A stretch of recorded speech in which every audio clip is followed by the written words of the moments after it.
ஏண்டி காயத்ரி, உன் அன்னிக்காரி இன்னும் எந்திரிக்காம படுத்தே இருப்பா போல இருக்குது. இவளுக்கு 2 பேரும் அடுப்படியில ஊட்டிட்டு கிடக்குறாளுக. நான் மட்டும் என்னத்தம்மா கண்டேன்? நானும் உன் கூட தானே இருக்கிறேன். நெசமாலுமே உடம்பு சரியில்லையா இல்ல டிராமா பண்ணிட்டு படுத்துருக்கிறாளான்னு யாருக்கு தெரியும்? ஒரு வாரமா உன் மவங்காரன் பேசலல்ல, அதுக்கு சீன் போட்டு படுத்திருப்பா. ஏமா, இந்த ஸ்னேகாலுக்கு ஒரு காப்பி போட கூட தெரியாது. நீ ஏதாவது போய் சமைக்கலாம்ல. அந்த பவித்ரா சமைக்கிறத நம்ம உட்காந்து சாப்பிடணுமா?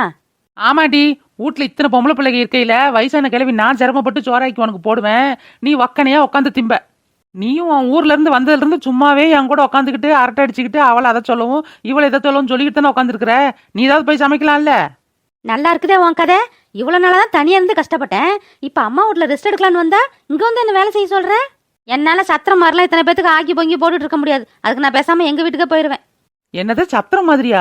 ஏண்டி இத்தனை பேத்துக்கு தினமும் அவத்தாண்டி ஆக்கி போட்டுட்டு இருக்கிறா. ஒரு நாளைக்கு அவளுக்கு முடியாதப்ப ஆக்கிறதுக்கு உனக்கு என்னடி நோவுது? அம்மா, அவ வேணும்னே டிராமா பண்ணிட்டு படுத்துருக்கா. அவளுக்கு நான் ஆக்கி போடணுமா? ஏ, அவன் நடிக்கிறா நடிக்கல, நீயாவது அவன் மேல அக்கறையா இருக்கிற மாதிரி நடிக்க வேண்டியதாடி. ஒன்னத்துக்கும் பிரயோசனம் இல்ல. சரி, அதுதான் இல்ல விடு. உன் புருஷனையும் பிள்ளையுமாவது உன் கைக்குள்ள போட்டுக்க முடிஞ்சதா உன்னால? எனக்கு என்னன்னு சாமி மாடு மாதிரி சுத்திட்டு திரியுற. உன் புருஷனை தீபாவளியில இருந்து ஆளை காணமே, எங்க போனாரு எங்க இருக்கிறாரு என்ன பண்றாருன்னு ஏதாவது உனக்கு தெரியுமாடி? இல்ல உன் மவன் தான் தூங்குனானா எந்திரிச்சானா சாப்பிட்டானா குளிச்சானா ஏதாவது கண்டுக்கிறியா? நமக்கு சோறு கிடைச்சா போதும்னு 3 வேளையும் மூக்க பிடிக்க தின்னுட்டு பொழுது ஓட்டிட்டு உட்காந்துரு.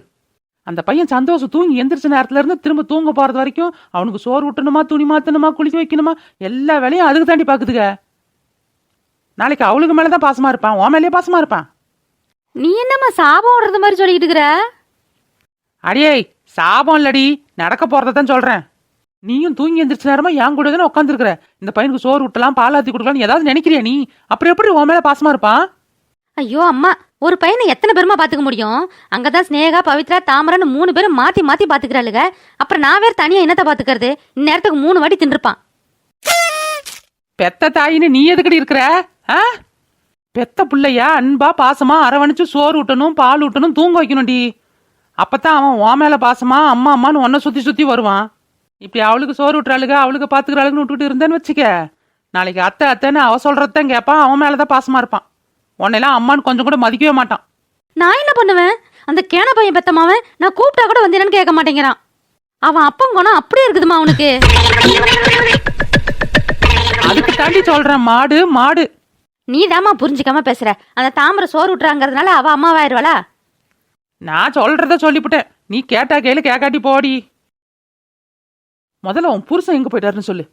வீட்டுக்கு வந்த மனுஷனை திடீர்னு காணமே, திரும்ப மலேசியா எதுவும் பூந்து போயிட்டாரா, இல்ல எதுவும் பிரச்சனையில இருக்கிறாரா, இல்ல எங்க என்ன ஏதுன்னு ஏதாவது கவலை தடி உனக்கு? ஏமா, அவன் எங்க போறான் வரன்னு என்கிட்ட சொல்லிட்டாமா போறான். திரும்பவும் மலேசியா போயிருந்தா ரொம்ப சந்தோஷம் தான் விடு. அந்த ஆளை கூட வச்சுக்கிட்டு எந்த பிளானுமே போட முடியல. நாம ஒரு பிளான் போட்டா அதுல மூக்க நுழைச்சு ட்விஸ்ட் அடிச்சு பிளானே மாத்தி விட்டுறான். இந்த ஆளுக்குலாம் எந்த பிரச்சனையும் வராதுமா, அதை நினைச்சா நீ கவலைப்படாத. இந்த ஆளு இருக்கிற இடத்துல மத்தவங்களுக்கு தான் பிரச்சனை. குமாரனே, இந்த வெங்காயம்லாம் விளைஞ்சது போதும்ல, திங்கக்கிழமை அறுவடை பண்ணிடலாம்ல? ஆமா மாணிக்கம், நல்லா விளைஞ்சுதான் இருக்கு. வெங்காயத்தெல்லாம் பாரு, காஞ்சு சருவா போச்சு. இந்த வாரத்துல தோண்டி எடுத்தோம்னா தான் பதமா இருக்கும். அப்பனா இன்னைக்கு தண்ணியை பாய்ச்சி விட்டுருங்கண்ணே, அப்பதான் 4 நாள் கழிச்சு தோண்டி எடுக்கிறதுக்கு மண்ணும் பதமா இருக்கும். இப்ப தண்ணி கட்டினா சரியா தான் இருக்கும். ஆனா மழை வரும்னு சொல்றாங்களேப்பா. மழை வரும் புயல் எந்திரிக்குதுன்னு சொல்றாங்களே. நாமளும் தண்ணியை கட்டி மழையும் வந்துச்சுன்னா அப்புறம் அந்த வெங்காயம் பூரா அழிவி வீணால போயிரும். யானே நீ வேற, எங்க மழை வருது? டிவியில சொல்லிக்கிட்டு தான் இருக்கிறாங்க மழை வருது புயல் வருதுன்னு சொல்லிக்கிட்டு தான் இருக்கிறாங்க. ஆனா அது வர்ற இடத்துக்கு தானே வருது, பெய்யற இடத்துக்கு தானே பெய்யுது. நம்ம ஊர்ல இல்லாம மழை பெய்யுது. இந்த மழையை நம்பிட்டுலாம் உட்காந்துருக்க முடியாதுண்ணே. அது வந்தா வரட்டும், வந்தாலும் பொச பொசன்னு தூரும். நீங்க தண்ணியை கட்டுங்க பாத்துக்கலாம். வெயில் இந்த போடுது, மழை வருதான். எங்க மழை தேவையில்லையா அங்க தானே பெய்யும். இந்த டவுன் பக்கம்லாம் பாருங்க, ரோட்ல ஆறா ஓடுது, வண்டி வாகனம் போறதுக்கு வழி இல்ல, வீட்டுக்குள்ள தண்ணி பூந்துக்கிட்டு குடும்பம் வாழ்றதுக்கு வழி இல்ல. இங்க விவசாய நிலத்துக்கு தேவையான மழை பெய்ய மாட்டேங்குது, சுள்ளுன்னு வெயில் அடிக்குது, பயிரெல்லாம் காஞ்சு கருவாடா போகுது. என்னத்த சொல்ல போங்க. ஆமா மாணிக்கம், இந்த டிவி போட்டியில காட்டினாங்க, நான் கூட பார்த்தேன். தெற்கு பக்கம் இருக்கிற ஊர்லலாம் மழை கொட்டுன்னு கொட்டுதான். அளவுக்கு அதிகமா மழை பெஞ்சு நட்ட பயிரெல்லாம் மிதக்குது, வாழை மரமெல்லாம் சாஞ்சு கிடக்குது, பயிரெல்லாம் அழிஞ்சு போச்சு. விவசாயிகள்லாம் கதறாங்க பாப்பாவும். ஆமாண்ணே, நானும் பார்த்தேன். ஒரு பயிரை உருவாக்கி ஆளாக்கி அறுவடை பண்றதுங்கிறது ஒரு குழந்தைய பெத்தெடுக்கிறதுக்கு சமம். இப்படி அது கருவிலேயே களைச்ச மாதிரி பயிர் நட்ட உடனே மழை வந்து எல்லாத்தையும் அழிச்சுட்டு போனது ரொம்ப கஷ்டமா இருக்குனே. அந்த பக்கம் மழை வந்து பயிர் அழியுது, இந்த பக்கம் மழையே இல்லாம பயிர் அழியுது. மழையெல்லாம் புடிச்சா வைக்க முடியும்? அதுவா பெஞ்சாதான் உண்டு. அண்ணன் எந்த பக்கம் இருக்குன்னு தெரியலையே. கொட்டாயிலையும் ஆள் இல்ல, கிணத்து மோட்டர் பக்கமும் ஆள் இல்ல. எந்த வயல்ல நின்னு வேலை செய்யுதுன்னு தெரியலையே. அண்ணா, அண்ணா எங்க இருக்க? மாணிக்கம், ஸ்னேகா பாப்பா வந்திருக்குதாட்டுக்குது. ஸ்னேகாவா? எங்கண்ணா இருக்க? ஸ்னேகா, வெங்காய காட்டுல இருக்கிற, இங்க வா. இந்தா வரேன்.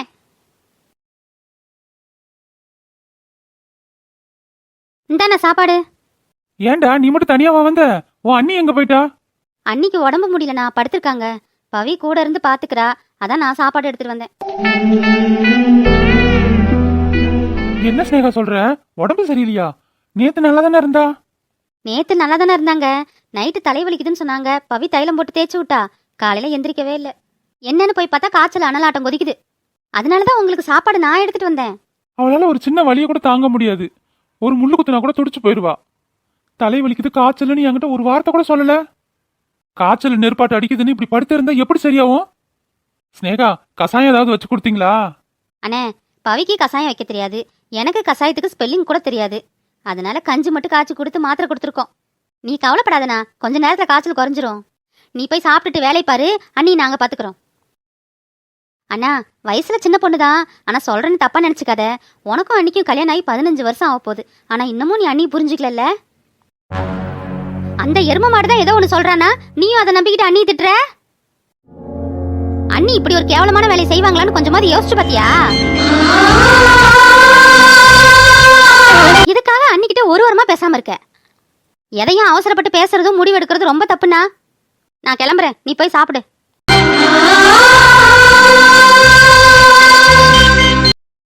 மாணிக்கம், பாப்பா சொல்றதெல்லாம் கேட்கும்போது உனக்கும் தாமரைக்கும் ஏதோ பிரச்சனைன்னு தெரியுது. தாமரை பத்தி உனக்கு நான் சொல்ல வேண்டியது இல்லப்பா. அந்த வீட்டுக்குள்ள தாமரைக்குன்னு இருக்கிற ஒரே ஆதரவு நீ தானே மாணிக்கம். நீயே அந்த பிள்ளை நம்பாம பேசினா வேற யாரு நம்ப போறாங்க சொல்லு? இந்த வேலையெல்லாம் நான் பாத்துக்கிறேன், வேலையை நினைச்சு व्यசனப்படாத. நீ போய் முதல்ல தாமரை பாரு. அண்ணே, தாமரை திட்டணும் சண்டை போடணும்லாம் ஒன்றும் இல்லை. அந்த நேரத்துல எனக்கு என்ன பண்றதுன்னே தெரியல. சேலை கிழிஞ்சிருக்குன்னு அந்த பிள்ளை தூக்கிட்டு வந்து காட்டும் போது எந்த மனுஷனா இருந்தாலும் எப்படி யோசிப்பான் சொல்லுங்க? அந்த பிள்ளை காயத்ரிக்கு சேலை எடுத்தது தாமரை தான். அப்ப தாமரை தானே கேட்க முடியும். நீ சொல்றது சரிதான் மாணிக்கம். அந்த நேரத்துல யாரா இருந்தாலும் அப்படித்தான் முடிவு எடுப்பாங்க. ஆனாலும் நீ கொஞ்சம் விசாரிச்சிருக்கணும் மாணிக்கம். எதையுமே ரெண்டு பக்கமும் விசாரிச்சு முடிவு சொன்னா தானே சரியா இருக்கும். ஒரு பக்கத்து நியாயத்தை மட்டும் கேட்டுட்டு நம்ம முடிவு சொன்னா அது சரியா இருக்குமா சொல்லு? ஒரு வாரமா தாமரைகிட்ட பேசலன்னு ஸ்னேகா பாப்பா சொல்லுது. நீ பேசாம அந்த புள்ள மனசு எப்படி துடிச்சு போயிருக்குன்னு கொஞ்சமாவது யோசிச்சு பாத்தியப்பா? அந்த व्यசனத்திலேயே அந்த பிள்ளைக்கு உடம்பு சரியில்லாம போயிருக்கும். போப்பா, வீட்டுக்கு போ. போய் ஆறுதலா 4 வாரத்தை அதுகிட்ட பேசி அதையும் சாப்பிட வச்சுட்டு நீயும் சாப்பிடு போ. அது இல்லைன்னு வாழை மரத்துக்கெல்லாம் எருவு கொட்டணும். அடே என்னப்பா நீ, இந்த வேலையெல்லாம் நான் பாத்துக்கிறேன். நீ போய் தாமரை பார்ப்போ. அங்க அந்த புள்ள காய்ச்சலோட சாப்பிடாம கொள்ளாம படுத்து கிடக்குது. அதை போய் பாக்குறத விட்டு வாழை மரத்துக்கு எருவு கொட்டணுமா? நல்ல புள்ள போ. எருவு கொட்டுறது, தண்ணி பச்சுறது, பாத்தி வெட்டுறது இதெல்லாம் நான் பாத்துக்கிறேன். நீ கிளம்புப்பா. சரிண்ணே, அப்ப நான் கிளம்புறேன். சரியா, போயிட்டு வா.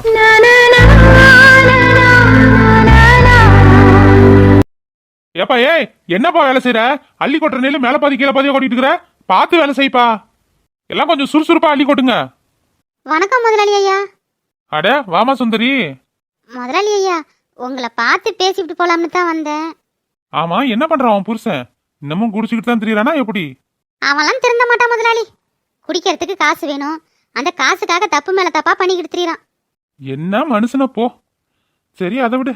நீ என்ன விஷயமா வந்திருக்கிற? ஏதாவது உதவி வேணுமா? முதலாளி, செலவுக்கு காசு இல்லாம ஒவ்வொரு நாளையும் கடக்க ரொம்ப சிரமமா இருக்கு. நானும் அத்தையும் கூழ கஞ்சா காய்ச்சி குடிச்சிட்டு இருந்துக்குருவோம். ஆனா புள்ள இருக்கால, அவளுக்கு அவசரமாவது ஒரு வேலைக்கு போகணும்னு தோணுச்சு. எங்க போய் யாருக்கிட்ட வேலை கேட்கறதுன்னு தெரியல. அதான் உங்களை தேடி வந்தேன். எனக்கு ஏதாவது ஒரு வேலை கொடுங்க முதலாளி. எந்த வேலையா இருந்தாலும் பரவாயில்ல. இங்க பாருமா சுந்தரி, உன் புருஷன் மேல எனக்கு கொஞ்சம் கூட நம்பிக்கையே இல்லை. ஆனாலும் அவனுக்கு வேலை கொடுத்தேன். ஆனா நீ அப்படி இல்லை. உன் மேல எனக்கு முழு நம்பிக்கை இருக்குதுமா. உன் குடும்ப சூழ்நிலையே எனக்கு நல்லா தெரியும். இந்த வேலை தான் செய்யணும், அந்த வேலை தான் செய்யணும்னு இல்லை. உனக்கு இங்க என்ன வேலை தெரியுமோ அந்த வேலையை செய், சரியா? ரொம்ப நன்றி முதலாளி. இந்த உதவி நான் என்னைக்குமே மறக்க மாட்டேன். அன்னைக்கு அந்த மனுஷன் உங்களை ஏமாத்தி காசு வாங்கிட்டு போனதுக்கு வேற ஒருத்தரா இருந்திருந்தா போலீஸ் ஸ்டேஷன் அது இதுன்னு போய் குடும்பத்தை நடுத்தருவில் நிறுத்தி அசிங்கப்படுத்தியிருப்பாங்க. ஆனா நீங்க அந்த மாதிரிலாம் எதுவும் பண்ணாம எங்களுக்கு உதவி பண்ணணும்னு நினைச்சீங்க. இதுக்கெல்லாம் நான் எப்படி உங்களுக்கு நன்றி சொல்ல போறேனே தெரியல முதலாளி. நன்றிலாம் ஒன்றும் சொல்ல வேணாம்மா. வேலையை கரெக்டா செஞ்சா போதும். ரொம்ப நல்லது முதலாளி. எப்ப வேலைக்கு வரணும்னு சொன்னீங்கன்னா அன்னைக்கு வருவேன். ஏன் இன்னைக்கு என்னாச்சு? இன்னையில இருந்து போய் வேலை செய்யு. ஐயோ முதலாளி, அத்தைகிட்ட உங்களை பார்த்து பேசிட்டு வரேன்னு தான் சொல்லிட்டு வந்தேன். நான் வீட்டுக்கு போகலன்னா என்னாச்சோ ஏதாச்சோன்னு தவிச்சு போயிடுவாங்க. இன்னைக்கு வீட்டுக்கு போயிட்டு நாளையில இருந்து வர முதலாளி. சரிம்மா, நாளைக்கு தான் வா. ஆனா சரியான நேரத்துக்கு வேலைக்கு வந்துடணும். காலையில 9 மணில இருந்து சாயந்தரம் 5 மணி வரைக்கும் வேலை. மதியான சாப்பாடு எடுத்துட்டு வந்துடணும். வீட்டுல வேலை இருந்துச்சு, வழியில நேரம் ஆயிருச்சுன்னு 9:30 வர்றது 10 மணிக்கு வர்றதெல்லாம் இருக்கக்கூடாது. காலையில சரியான நேரத்துக்கு வந்தீங்கன்னா சாயந்தரமும் சரியான நேரத்துக்கு வீட்டுக்கு போயிடலாம். சரிங்க முதலாளி, நான் கரெக்டான நேரத்துக்கு வந்துடுறேன். அப்ப நான் கிளம்புறேன் முதலாளி. சரிம்மா, போயிட்டு வா.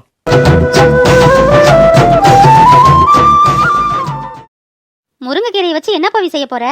கசாயம் தான் செய்ய தெரியாது, சூப்பு செஞ்சாவது அக்காவுக்கு கொடுக்கலாம்ல. பவி, உனக்கு எப்படி இதெல்லாம் சமைக்க தெரியுது? எனக்கெல்லாம் டீ காஃபி போட கூட தெரியாது. வீட்டில் அம்மா சமைக்கும் போது கூடவே இருந்துதான் கற்றுக்கிட்டேன். இதெல்லாம் கிளாஸ் போயா கற்றுக்க முடியும்? சமைக்கிறத பார்த்தா ஆட்டோமேட்டிக்காக நமக்கு சமைக்க வந்துட போகுது. இங்கே தான் அக்கா சமைக்கிறாங்க, அக்கா இல்லைன்னா அத்தை சமைப்பாங்க. எங்கள் வீட்டில் நானும் அம்மா மட்டும்தானே இருக்கிறோம். பொழுதுக்கு அம்மா வயலில் கஷ்டப்பட்டு வந்து சாயந்தரம் சாப்பாடு செய்வாங்களா, அதனால அம்மா சமைக்கும் போது கூடவே இருந்து ஒவ்வொன்றையும் பார்த்து கற்றுக்கிட்டு அப்புறம் நானே சமைக்க ஆரம்பிச்சிட்டேன். பவி, இப்பதான் காலேஜ் முடிஞ்சிருச்சுல, எனக்கும் சமைக்க சொல்லி தெரியா? பவி, சமையல் மட்டும் சொன்னாலாம் புரியாதுடி. கூடவே இருந்து என்ன போடுறாங்க, எந்த அளவில் போடுறாங்கன்னு ஒவ்வொன்றையும் கவனிச்சாதான் புரியும். நீ நான் சமைக்கும் போது கூடவே இரு, நான் எப்படி எப்படி போடுறேன்னு பாரு. சரி சரி, அப்ப நீ சூப்பு செய்யும் போது நான் உன் கூடவே இருந்து பாக்குறேன். ஸ்னேகா, அண்ணி எங்கம்மா? உள்ளதானே படுத்திருக்காங்க. அண்ணா, நீ சாப்பிட்டியா? ஸ்னேகா, இப்ப எங்கடி போற? அண்ணன் சாப்பிட்டுச்சா என்னன்னு தெரியல, இப்பதான் சாப்பாடு கொடுத்துட்டு வரேன், பின்னாடி வந்து நிக்குது. நான் போய் என்னன்னு கேட்டுட்டு வரேன். ஏ லூசு, அறிவு இருக்கா உனக்கு? ஏன், என்னாச்சு? மாமா ஒரு வாரமா அக்கா கிட்ட பேசாம இருந்துட்டு அக்காவுக்கு உடம்பு சரியில்லைன்னதும் பார்க்க போறாரு. அவங்க மனசு விட்டு எதுவும் பேசுவாங்க, திட்டுவாங்க, கோச்சுக்குவாங்க. நீ நந்தி மாதிரி குறுக்க போய் நிக்க போறியா? நீ வந்ததும் பின்னாடியே வராருன்னா சாப்பிட்டா வந்துருப்பாரு. கம்மன் வந்து உக்காந்து இந்த வேலையை கண்டினியூ பண்ணு. பவி, நீ சரியான ஆளுதாண்டி. பார்க்கதான் அப்பாவி மாதிரி இருக்கிற, ஆனா நிறைய விஷயம் தெரிஞ்சு வச்சிருக்கிற.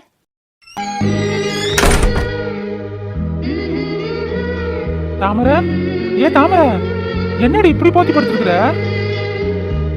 ஒன்னும் இல்ல, சும்மாதான். சும்மாவா? காய்ச்சல் அனலாட்டம் கொதிக்குதுன்னு ஸ்னேகா சொன்னுச்சு, நீ சும்மாங்கிற? காய்ச்சல் இப்ப கொஞ்சம் குறைஞ்சுதான் இருக்கும் போல. நீ எந்திரிச்சு வா, ஆஸ்பத்திரிக்கு போயிட்டு வருவோம். ஆஸ்பத்திரிலாம் ஒன்றும் வேணாம், மாத்திரை போட்டிருக்கேன், அதெல்லாம் சரியாயிரும். மாத்திரை போட்டதுக்கு காய்ச்சல் குறையத்தான் செய்யும், அப்புறம் திரும்பவும் வரும். அதான் சொல்றேன், வா போய் டாக்டரை பார்த்துட்டு வருவோம். அதான் எதுவும் வேணான்னு சொல்றேன்ல. எனக்கு காய்ச்சல் அடிச்சா என்ன, இல்ல வேற எதுவும் வந்தா என்ன? உங்களுக்கு என்ன பிரச்சனை? நீங்க ஏன் கவலைப்படுறீங்க? நீ என் மேல கோவத்துல இருக்கிறன்னு தெரியும் தாமரை. உன் கோவம் நியாயமானதுதான். அந்த நேரத்துல என்ன பேசுறதுன்னு தெரியாம பேசிவிட்டேன். கோவத்திலையும் வேகத்திலையும் உன்னை புரிஞ்சுக்காம பேசுனது தப்புதான் தாமரை. என்ன மன்னிச்சிருமா. சேலை கிழிஞ்சிருக்குன்னு தூக்கி வீசும் போது நான் என்ன பண்ணுவேன்னு சொல்லு. காயத்ரிக்கு சேலை வாங்கினது நீ தானே, அதனாலதான் பார்த்து வாங்க கூடாதுன்னு உன் மேல கோவப்பட்டேன். ஆம்பளைங்க நீங்க சட்டுன்னு கோவப்பட்டு என்ன பேசுறோம், ஏது பேசுறோம், நம்ம பேசுற வார்த்தை அவளை காயப்படுத்துமா இல்லையா, நீ இப்படி எதுவுமே யோசிக்காம பேசிடுறீங்க. அதோட விட்டீங்களா? நீங்க திட்டினதெல்லாம் மறந்து உங்களுக்கு செய்ய வேண்டியதெல்லாம் செஞ்சு வச்சாலும் அப்பதான் இன்னும் 2 மடங்கு கோவத்தோட முறுக்கிக்கிட்டு பேச மாட்டேன்னு ஒதுங்கி ஒதுங்கி போறீங்க. உங்ககிட்ட பேசாம எப்படி இருப்பேன்னு கொஞ்சமாவது யோசிச்சு பாத்தீங்களா? உங்களுக்கு என்ன, நீங்க தான் வயலுக்கு போயிடுறீங்க. வீட்டை விட்டு வயலுக்குன்னு போயிட்டாவே வீட்டு நினைப்பே வராது உங்களுக்கு. வீட்டில் ஒருத்திட்ட பேசாம வந்துட்டுமே, அவ எப்படி இருக்காளோ, என்ன நினைக்கிறாளோ, சாப்பிட்டாளா சாப்பிடலையான்னு இப்படி என்ன பத்தி நினைக்கவா உங்களுக்கு நேரம் இருக்கு? மாமனே ஒன்ன தாங்காம வட்டியில் சோறும் வாங்காம பாவினா பருத்தி மாறா போனே. தாமரை, அதெல்லாம் ஒரு கோவத்திலையும் ஆத்திரத்திலையும் பண்ணிவிட்டமா. தப்புதான், என் மேல தப்புதான், ஒத்துக்கிறேன். இப்ப என்ன பழிக்கு பழியா? ஆமா ஜாமி, பழிக்கு பழிதான். அப்படி பழிக்கு பழி வாங்கணும்னு நினைச்சு நான் உங்களை பேச ஆரம்பிச்சுனா தாங்க மாட்டீங்க. ஐயோ தாமரை, மாமா பாவம்டி, பழி வாங்குற படலம்லாம் வேணாம். ஆத்தாடி, சிரிச்சிட்டியா? இந்த சிரிச்ச முகத்தை பார்த்து 1 வாரம் ஆச்சு. எல்லாத்துக்கும் நீங்க தான் காரணம். மாமா, எவ்வளவு பிரச்சனை வந்தாலும் சரி, நீங்க என் கூட பேசாம மட்டும் இருந்துடாதீங்க மாமா. உன் கூட பேசாம நான் மட்டும் என்ன நிம்மதியாவா இருந்தேன்? ஏதோ ஒரு கோவத்திலையும் வேகத்திலையும் உன்கிட்ட கத்திப்பிட்டேன். அப்புறம் எந்த மூஞ்ச வச்சுக்கிட்டு உன்கிட்ட பேசுறதுங்கிற ஒரு சின்ன தயக்கம் தான். வேற மூஞ்ச கடன் வாங்கி வச்சுக்கிட்டா பேச முடியும்? இந்த மூஞ்ச வச்சுக்கிட்டு தான் பேசணும். அடிப்போடி.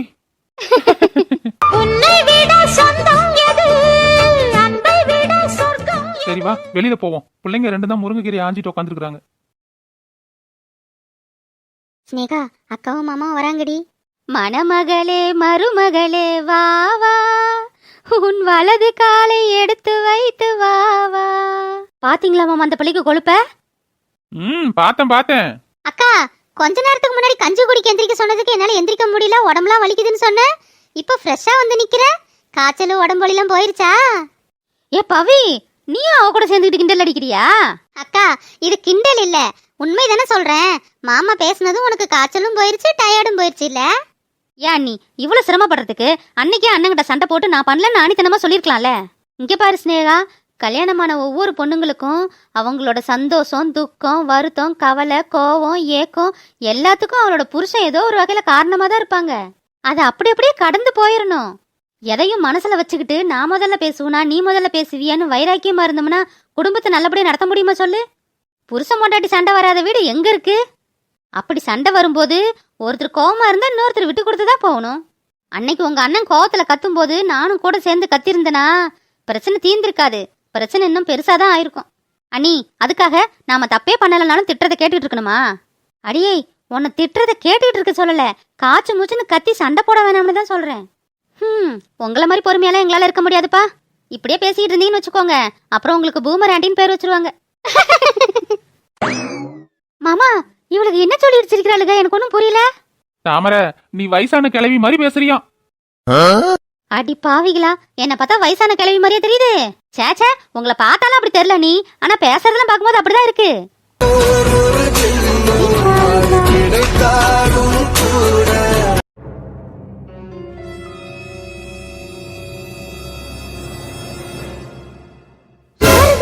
காலை மட்டும் தெரியுது, யாரோ அடிபட்டு கிடக்குறாங்க போல இருக்குதே. எப்பா, யார் பண்ணி இங்க என்ன புதருக்குள்ள கிடக்குற? எப்பா தம்பி, நீ உசுரோட தான் இருக்கியா இல்ல செத்து போயிட்டியா? ஐயோ, யாருன்னு தெரியலையே. நமக்கு எதுக்கு வம்பு, பேசாம போயிருவோமா? ஐயோ, எனக்கு என்னன்னு போறதுக்கு மனசு வரலையே. இந்த மனுஷனை காணும்னு வீட்டுல பொண்டாட்டி பிள்ளைகள் தவிச்சு போயிருக்கும். இந்த ஆள் இங்க இப்படி கிடக்குறானே. கல்யாணம் ஆனவனா ஆகாதவனா ஒன்னும் தெரியல. அப்பப்பப்பப்ப, என்ன இந்த கணம் கணக்குறான்? இழுக்கவே முடியல. அப்பா, என்ன கொஞ்சம் கூட அசைக்கவே முடியல. கனத்த உடம்பா இருப்பான் போல. யாருன்னு பார்க்கலாம்னு பார்த்தா புதரும் போட்டு மூடிக்கிச்சு, இழுக்கவும் முடியல. அக்கம் பக்கத்துலயும் ஒருத்தரையும் காணும். யாராவது இருந்தாலும் கூப்பிட்டு பார்க்க சொல்லலாம். ஐயா, அப்படியே விட்டுட்டு போறதுக்கு மனசே வர மாட்டேங்குதே. பாவமா எல்லாம் இருக்குது பார்க்க. இப்ப என்ன பண்றது? போன்லயும் காசு இல்லை, இருந்தாலும் யாரையாவது போன பண்ணி கூப்பிடலாம். ஊருக்குள்ள போய் யாரையாச்சும் கூட்டிட்டு வருவோமா? ஆமா, அதான் சரி. இங்க நின்றுட்டு இருக்கிறத ஊருக்குள்ள போய் யாருக்கிட்டே விஷயத்த சொல்லி கூட்டிட்டு வருவோம்.